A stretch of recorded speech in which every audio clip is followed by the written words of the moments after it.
Opa, tudo bem? Eu sou o Luiz Camargo e seja muito bem-vindo. Nesta semana que passou, a campanha do ex-presidiário lançou um manifesto aos evangélicos, em uma tentativa de avançar no segmento do eleitorado que é dominado por Bolsonaro. Ainda mais que a atual campanha do presidente, antes do TSE proibi-la de fazer conexão entre o Lula e o Ortega, se valia do que está acontecendo na Nicarágua na tentativa de demonstrar o que pode acontecer no Brasil caso o Lula volte à cena do crime. Vamos falar dos seus amigos? Daniel Ortega? Vamos. Ortega? Vamos É seu falar. amigo, não é? Vamos falar. É Ortega, seu amigo? Vamos falar. É seu amigo Ortega? Faz a pergunta. É, Faz a ele te cumprimentou Faz a quando pergunta. tu foi pro segundo turno aqui. Como a gente sabe, a ditadura do amigo do Lula, Daniel Ortega, declarou guerra aos cristãos. Padres e freiras estão sendo presos, igrejas e rádios católicas estão sendo fechadas e as procissões estão sendo proibidas. Não estou aqui falando que o Lula pretende fazer o mesmo aqui, até porque em 13 anos que o PT governou o país, isso não aconteceu. Porém, Daniel Ortega governa a Nicarágua desde 2007 e essa perseguição a cristãos passou a acontecer só agora. Ou seja, ele demorou 15 anos para começar a fechar igrejas. Se ano passado alguém na Nicarágua falasse que o presidente iria prender padres, esse alguém muito provavelmente seria chamado de louco. Bom, mas voltando ao manifesto direcionado aos evangélicos. Na carta, Lula ressalta o seu compromisso de defender as conquistas do segmento. Aponta a prioridade de auxiliar os mais pobres e afirma que não existe qualquer risco das igrejas serem perseguidas no seu governo. Ele também reitera ser pessoalmente contra o assassinato de bebês no ventre de suas mães. As mulheres pobres, elas morrem tentando fazer aborto porque é proibido, o aborto é ilegal. Aqui no Brasil ela não faz porque é proibido, quando na verdade deveria ser transformado numa questão de saúde pública e todo mundo ter direito e não ter vergonha. Eu não quero ter um filho, eu vou cuidar de não ter meu filho. Vou discutir com meu parceiro, eu não quero. O que não dá é a lei exigir que ela tenha. O Lula só esqueceu de especificar na carta quando exatamente ele passou a ser contra. Mas prosseguindo, segundo integrantes de sua campanha, a carta contou com a colaboração de lideranças evangélicas que apoiam o petista. Inclusive, algumas dessas lideranças participaram do evento de lançamento do manifesto realizado em um hotel em São Paulo. Bom, a perseguição a igrejas sempre foi comum nas ditaduras socialistas. No entanto, no caso da Nicarágua, ou mesmo na China hoje em dia, não é que seja proibido professar a fé cristã como acontecia no início da União Soviética. E também não são todas as igrejas que sofrem repressão. Os templos que são fechados, os sacerdotes que são perseguidos e presos, são aqueles que abrem os olhos dos fiéis contra o governo. No entanto, para quem não sabe, aqui no Brasil, o PT foi um partido que nasceu da junção dos movimentos pró-reforma agrária e setores da Igreja Católica. Um dos irmãos do Lula é o Frei Chico, um sacerdote católico e também militante de esquerda.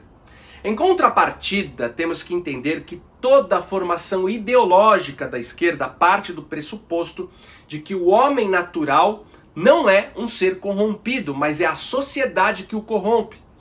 E por isso esse homem pode ser capaz não só de imaginar uma sociedade justa, como também colocá-la em prática através do socialismo.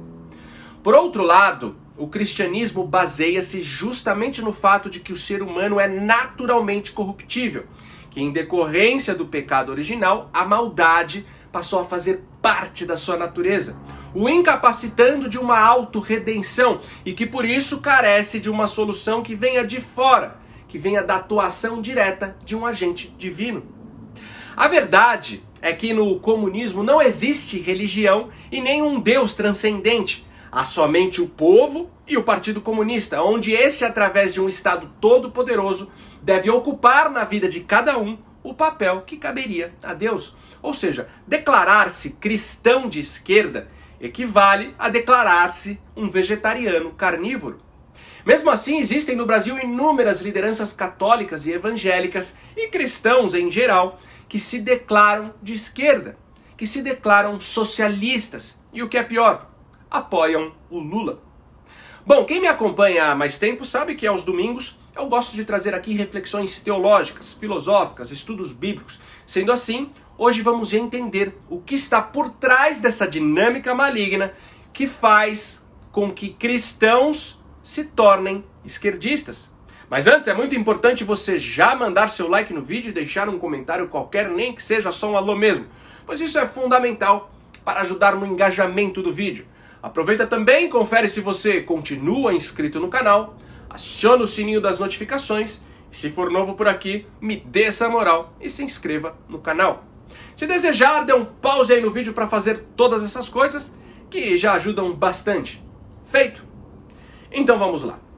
Creio que você já deve ter ouvido falar da teologia da libertação.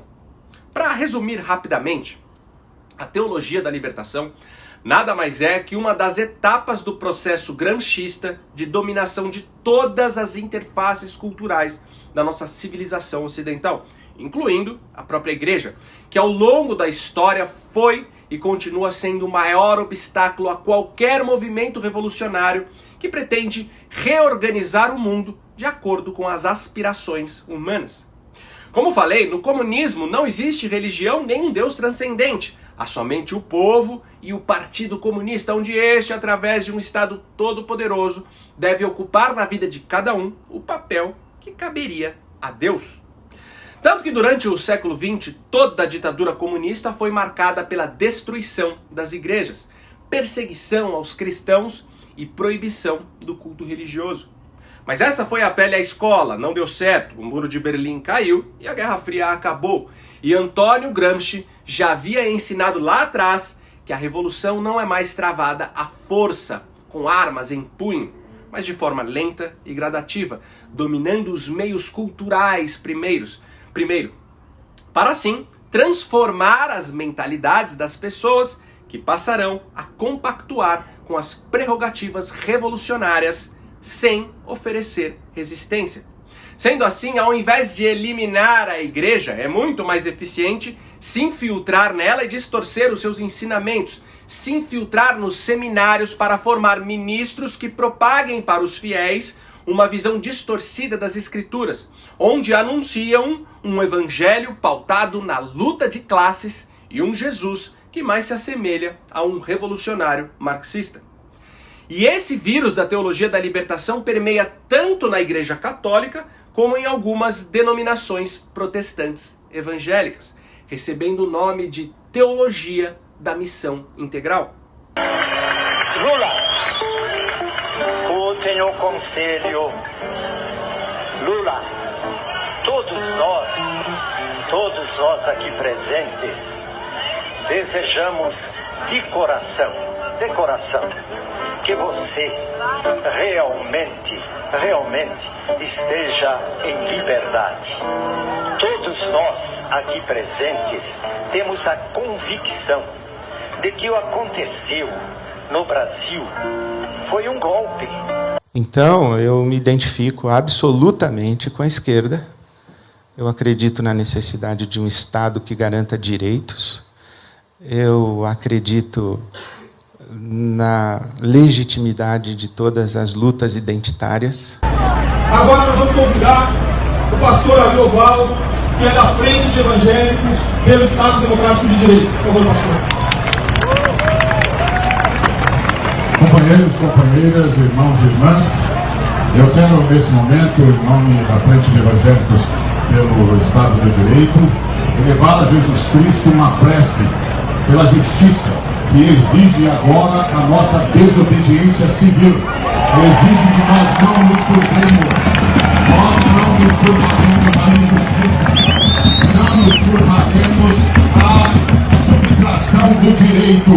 Nós não aceitaremos a quebra do direito e da justiça. Estamos com o companheiro Lula pela liberdade, pela justiça e pelo direito.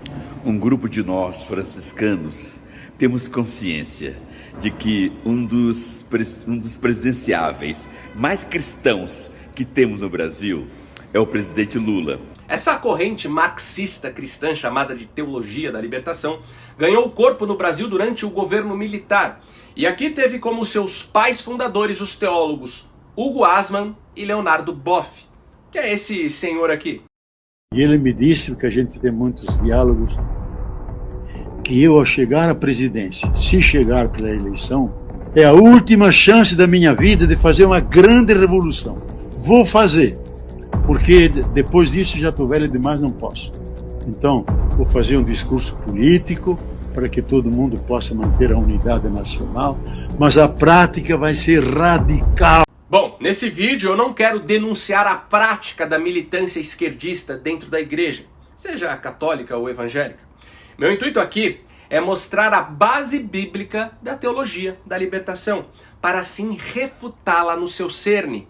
Pois é óbvio que se esses padres e pastores arrebanham e enganam tantos cristãos, é porque encontraram respaldo nas Escrituras, ou seja, eles interpretam algumas passagens do Novo Testamento de uma forma que legitime essa teologia esquerdista. A passagem mais clássica é a do jovem rico, que está no Evangelho de Mateus, capítulo 19, versículo 16. Vamos ler juntos, abre aspas. E eis que, aproximando-se dele, um jovem disse-lhe: Bom mestre, que bem farei para conseguir a vida eterna? E ele disse-lhe: Por que me chamas bom? Não há bom senão um só, que é Deus. Se queres, porém, entrar na vida eterna, guarda os mandamentos. Disse-lhe ele: Quais? E Jesus disse: Não matarás, não cometerás adultério, não furtarás, não dirás falso testemunho, honra teu pai e tua mãe, e amarás o teu próximo como a ti mesmo. Disse-lhe o jovem: Tudo isso tenho guardado desde a minha mocidade. Que me falta ainda? Disse-lhe Jesus: Se queres ser perfeito, vai, vende tudo o que tens e dá aos pobres, e terás um tesouro no céu. E vem e segue-me. E o jovem, ouvindo esta palavra, retirou-se triste, porque possuía muitas propriedades. Disse então Jesus aos seus discípulos: Em verdade vos digo, que é difícil entrar um rico no reino dos céus.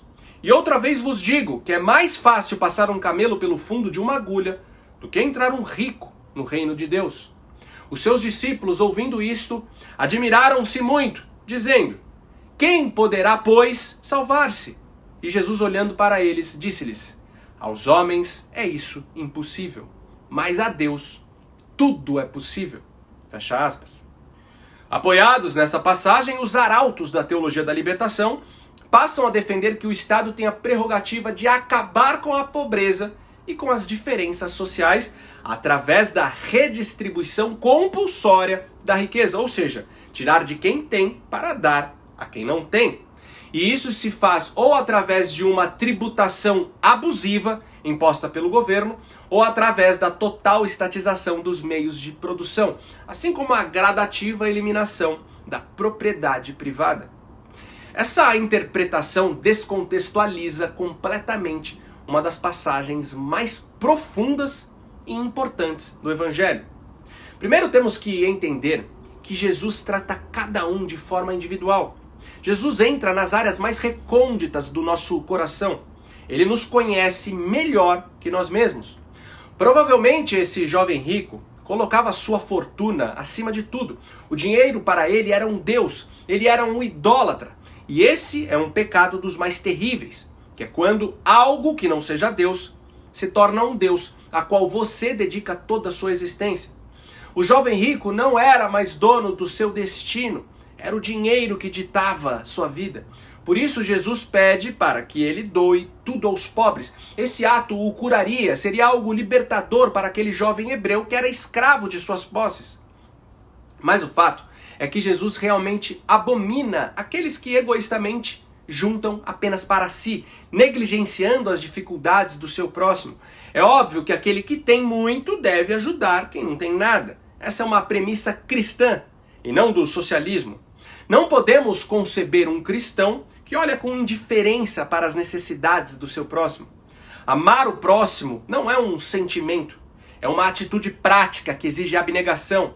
Mas acontece que isso deve partir de uma decisão individual e não de uma imposição estatal. Ninguém pode ter o direito de me obrigar a dar os meus bens para outra pessoa. Deus criou o ser humano com livre-arbítrio, mesmo que na sua onisciência soubesse que usaríamos nossa liberdade para se voltar contra ele. Ou seja, o próprio Deus considera a liberdade de escolha primordial. Eu diria até que em uma hierarquia de valores, o respeito ao livre-arbítrio antecede a própria caridade. Sendo assim, o governo não pode simplesmente atropelar meu livre-arbítrio, mesmo que em nome de um bem social.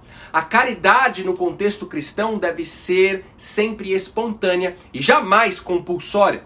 Bom, naquela época, agulha era o nome dado a uma fenda estreita usada como passagem nas muralhas que rodeavam as cidades. Uma pessoa sozinha passava facilmente, mas montada em um camelo era praticamente impossível. A analogia se dá porque, de fato, é difícil para um rico entrar no reino dos céus, pois o rico se distrai com suas posses e quase sempre acaba sendo escravizado por elas, não olhando para Deus ou para as necessidades do próximo. Por isso, o melhor a se fazer é ouvir o que Jesus disse ao jovem rico e não juntar apenas para si, mas sim compartilhar. Com certeza, essa atitude, além de agradar a Deus, contribuirá para uma sociedade melhor, pois o reino dos céus é o ambiente onde a vontade de Deus é feita. No ambiente onde a vontade de Deus é feita, quem tem ajuda quem não tem. Lá não tem lugar para egoístas. Simples assim. Mas compreenda também que com isso, Jesus não está eximindo a salvação das pessoas ricas que não se abnegam de sua riqueza em benefício dos mais pobres. Tanto que depois que Jesus fala que o jovem rico deve doar toda a sua riqueza aos pobres e ele não tem coragem de fazer isso, um dos discípulos de Jesus faz a seguinte pergunta: mas mestre, desse jeito, quem será salvo?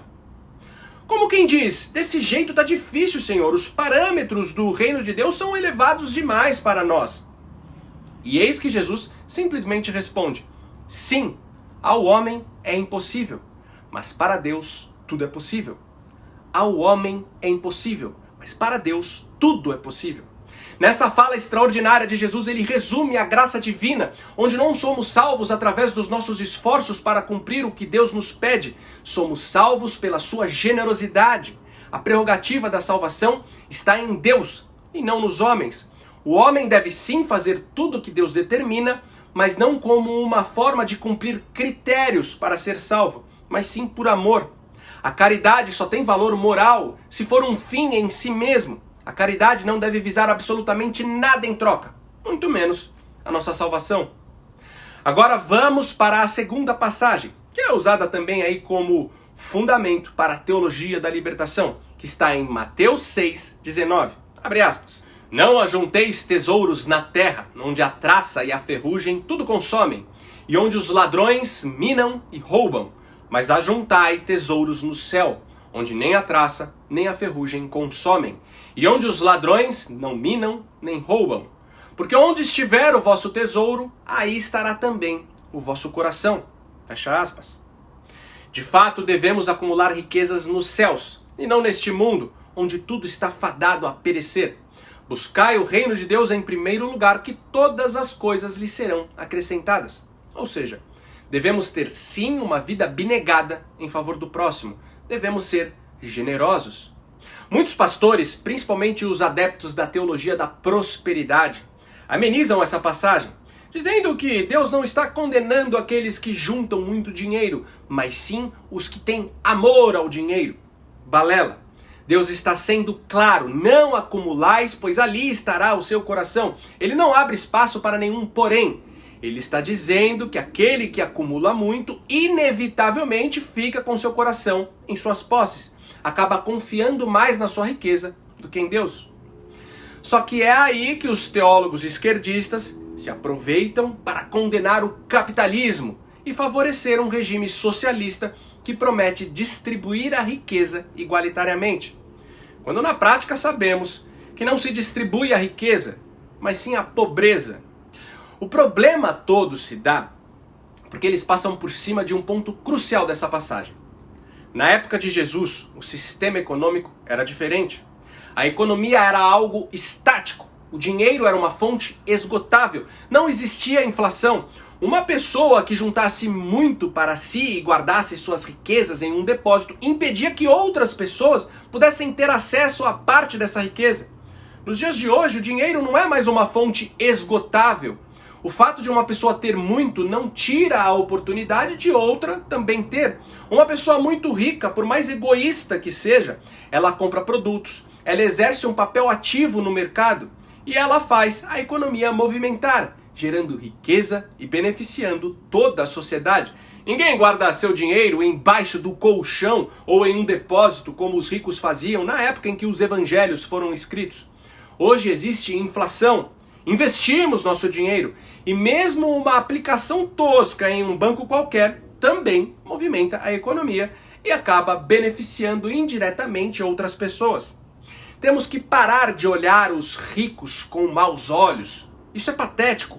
Um rico que acumulou fortuna de forma honesta deixou um rastro de oportunidades para outras pessoas. Quando alguém compra uma Ferrari, milhares de bocas são alimentadas por conta disso.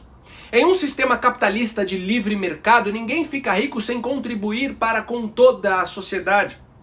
Aquele vagabundo com a camisa do Che Guevara, ou o artista mal compreendido que vive às custas dos incentivos do governo, são os que mais falam mal do capitalismo e dos ricos. Mas você acha que esses sujeitos, com suas falácias, contribuem em alguma coisa para com a sociedade? O capitalismo é o único sistema que consegue gerar riqueza e redistribuir renda respeitando o livre-arbítrio. Antes da sociedade de mercado, o mundo era extremamente miserável para 99% das pessoas. E para o fim da discussão, a parábola dos talentos em Mateus 25:14, depois leia se quiser, legitima completamente a dinâmica capitalista, onde devemos ter sabedoria para multiplicar o dinheiro que recebemos. Fato que seria impossível em um regime comunista. Bom, eu queria trazer outras passagens que os cristãos socialistas usam, como a multiplicação dos pães, entre outras. Mas o vídeo iria ficar extremamente longo e acredito que essas duas sejam as mais relevantes. Pessoal, antes de encerrar, queria indicar 2 livros que tenho certeza que vão fazer você amadurecer na sua caminhada espiritual e no seu relacionamento com Deus. Lembrando que meu canal foi desmonetizado. Eu não ganho mais R$1 para fazer conteúdo. A ideia é que os canais cristãos e conservadores sejam minados da plataforma. Sendo assim, eu só posso contar com você para manter o canal em plena atividade. E você pode fazer isso de 2 formas. Contribuindo com qualquer valor, nem que seja com R$1, através do nosso Apoia-se. O link está aqui na descrição do vídeo e fixado no primeiro comentário. Ou comprando livros na minha biblioteca, onde você, além de ajudar na manutenção do canal, estará fazendo o melhor investimento que existe, que é investir no seu conhecimento. Bom, os 2 livros que vou indicar até sábado, dia 29, ficarão com um super desconto. Então, terminando o vídeo, já acessa bibliotecadoluiz.com.br. O primeiro é o Cristianismo Puro e Simples, do C.S. Lewis. Posso dizer sem exageros que depois da Bíblia, esse livro é o mais importante que já li na minha vida. Falo isso porque eu acredito que no processo de conversão a Cristo existem 2 etapas. Primeiro, você tem uma crença baseada em uma fé sobrenatural. É algo que não dá para explicar de forma racional, mas simplesmente você tem a plena convicção que Jesus é de fato a verdade encarnada, como ele anuncia nos evangelhos, e que por isso sua vida deve ser vivida para essa verdade. Com certeza, essa é a etapa mais importante, e por si só, ela já é mais que suficiente. Mas existe também uma outra etapa, que é a da conversão intelectual. Aquela que você consegue dar uma explicação perfeitamente racional para a sua fé. E no meu caso, eu só atingi essa etapa depois que eu li Cristianismo Puro e Simples. E esse aqui, edição especial em capa dura, que inclusive é super bacana para você dar de presente, até o dia 29, você vai pagar apenas R$34. Outro livro é Uma Breve Introdução ao Novo Testamento. Eu falei que o Cristianismo Puro e Simples é o livro mais importante depois da Bíblia. A Bíblia é o mais importante. E para nós cristãos, o Novo Testamento é a espinha dorsal da nossa fé. E esse livro vai te ajudar a compreender de forma simples o contexto em que os textos do Novo Testamento foram escritos, assim como quem foram seus autores. Ou seja, aqui você terá uma abordagem antropológica, histórica, literária e teológica dos textos sagrados. Livraço, que até o dia 29 você vai pagar apenas R$ 28,00. Só R$ 28,00. bibliotecadoluiz.com.br. Também vou deixar fixado no primeiro comentário os links dos 2 livros. E por hoje é isso aí. Curte e compartilha ao máximo esse vídeo. Não esquece de deixar aquele comentário esperto para ajudar na relevância. E me segue nas redes sociais, Twitter, Instagram, Facebook e no Telegram, @LuizCamargoVlog. Então até o próximo vídeo. Valeu!